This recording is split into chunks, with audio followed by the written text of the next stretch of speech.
በአማራ ዓለም አቀፍ ትብብር የሚዘጋጅ ሳምንታዊ ርዕሰ አንቀጽ።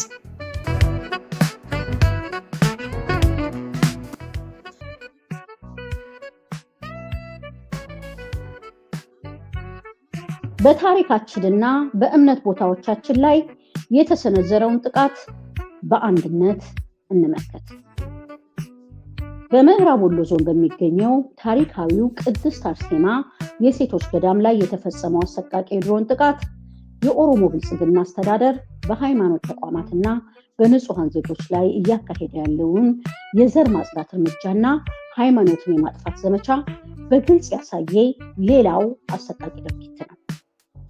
ሐምሌ 15 ቀን 2018 ዓ.ም ወይም በፈረንጆቹ አቆጣጠር ጁላይ 22 2026 መነኮሳት አበሳስለው በሚመገቡበት ማዕድ ቤት ላይ በተፈጸመው በዚህ የጭካኔ ድብደባ የሁለት መነኮሳት እማሆይ ወለተ ማርያምና እማሆይ ወለተ ሐና ሕይወት ወዲያውኑ ሲያልፍ ከ10 በላይ የሚሆኑ መነኮሳት ደግሞ ለጽኑ አካል ጉዳት ተዳርገዋል። በስፍራው ምንም አይነት ወታደራዊ እንቅስቃሴ ወይም የተኩስ ልውውጥ በሌለበት ሁኔታ ጸጥታና ጸሎት በሰፈነበት ገዳም ላይ የተፈጸመው ይህ አረመኔያዊ ድርጊት የዓለም አቀፍ የሰብአዊ መብቶች ሕግንና የጄኔቫ ኮንቬንሽንን በግልጽ የጣሰ የጦር ወንጀል ነው። ታሪካዊ የእምነት መካናቶች ላይ የተፈጸመ ያለው ጥቃት በማንነታችን ላይ የተሰነዘረ የጥፋት ዘመቻ አካል ነው። የአማራ ዓለም አቀፍ ትብብር ይህንን የታሪካዊ ገዳማትና መነኮሳት እናቶችን ደም ያፈሰሰ አረመኔያዊ የድሮን ጥቃት በጽኑ ያወግዛል።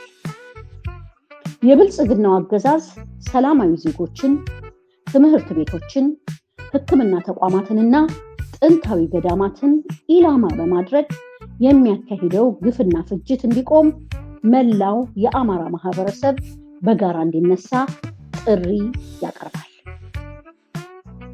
ዓለም አቀፉ ማህበረሰብ የተባበሩት መንግስታት ድርጅት ዩኤን፣ የአፍሪካ ህብረት ኤዩ እና የሰብአዊ መብት ተሟጋች ድርጅቶች አብያተ ክርስቲያናትንና ገዳማት በሚጠበቁበት ዓለም አቀፍ ህግ መሰረት በገዳሙ ላይ የተፈጸመውን ጥቃት ገለልተኛ በሆነ አካል በአስቸኳይ እንዲመረመር የአብይ አህመድ ኦሮሞ ብልጽግና አስተዳደር በንጹሃን ዜጎች ላይ ለሚያደርሰው የጦር ወንጀል ተጠያቂ እንዲሆንና ማዕቀብ እንዲጣልበት የተጎዱት እናቶችና የገዳሙ ማህበረሰብ አስፈላጊውን የሕክምናና የሰብአዊ እርዳታ እንዲያገኙ ድምፅ እንዲሆኑ እንጠይቃለን።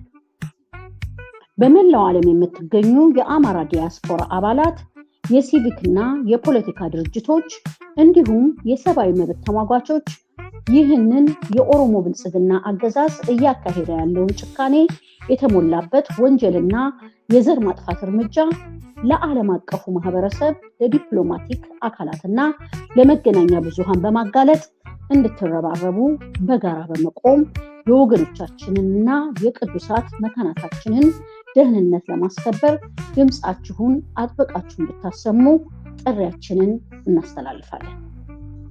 የንጹሃን ደም በከንቱ አይፈስም። በታሪካችንና በእምነት ቦታዎቻችን ላይ የተሰነዘረውን ጥቃት በአንድነት እንመክታለን። ሐምሌ 17 ቀን 2018 ድል ለአማራ ሕዝብ። እናመሰግናለን።